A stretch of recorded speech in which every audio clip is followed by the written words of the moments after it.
Hello guys, samahan niyo ako guys. Nagpabili ako ng tubig sa aming driver. Kaya bababa tayo guys.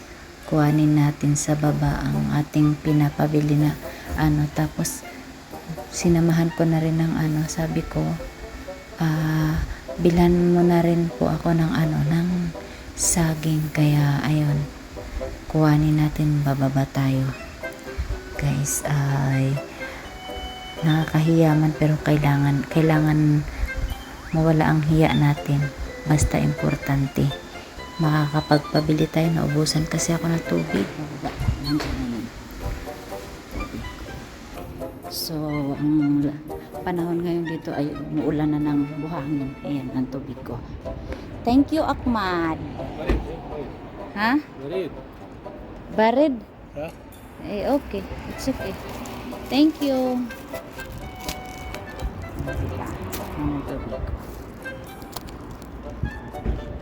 Osyo? Ha? On? Di. Hina kwayes. Osyo te? Babuhatin natin.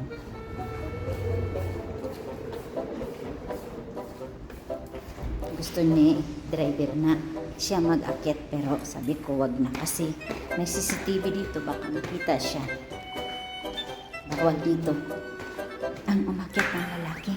Subit-bit ko yan guys ang tubig. Nakakapagod ang tubig. Aray, yung kabila ko kasing kamay guys, hindi ko maangat. Kaya lang naman to 5 gallon. So yung laman atin dito, ayan, dito na ako, nakaakit na ako dito, diba? My God. So ayun guys, sa loob ng 14 years ko na nagtatrabaho dito sa Saudi, so nasanay na rin ako na mag-isa at magbubuhat ng mga mabibigat na tulad ng mga gas. Ako ang nagbubuhat, at saka yung mga tubig pag nagpapabili ako ng tubig na mabibigat, yung malalaking galon. So laban lang.